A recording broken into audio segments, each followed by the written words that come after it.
This was a real United States Navy experiment, a fighter plane hanging from an aircraft carrier in the sky. History Unpacked. The facts behind the postcard. In the 1930s, the Navy tried to turn giant rigid airships into long-range flying aircraft carriers. Not as a metaphor. As a real machine, with Navy crews, Navy procedures, and small aircraft built into the plan. The idea made a strange kind of sense. Before radar could give fleets a wide electronic picture, commanders still needed scouts beyond the horizon. That was the promise behind USS Akron and USS Macon. These were not ordinary blimps, they were rigid airships built around enormous metal skeletons. The frame carried gas cells, engines, corridors, control spaces, and the stresses of flight.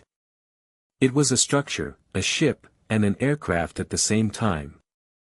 Inside, Macon looked less like a balloon and more like a vessel, with a control room, crew routines, and people managing a machine the size of a building. It also had engines and mechanical spaces that had to keep working while the whole ship moved through weather. The aircraft it carried were Curtiss F9C Sparrowhawks, small biplane fighters adapted for a job almost nobody else ever attempted.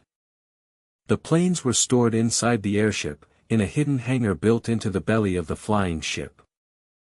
To come back, the pilot had to fly up under the moving airship and catch a hook onto its trapeze. There was no runway. No carrier deck. Just a hook, a bar, and a pilot aiming at a target moving through the sky. The system worked well enough to prove the concept.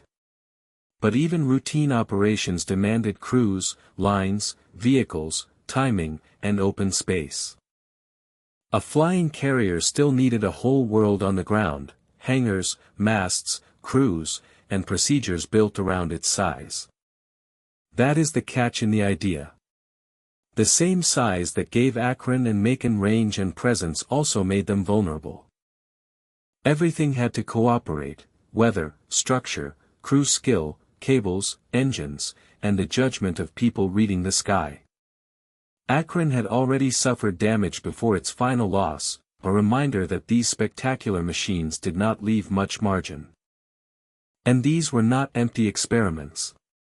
They carried crews whose lives depended on the ship, the weather, and the decisions made minute by minute. Akron crashed in 1933. Macon crashed off the California coast in 1935.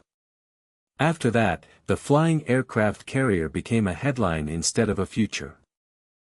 Decades later, researchers returned to Macon not as a weapon system, but as an archaeological site.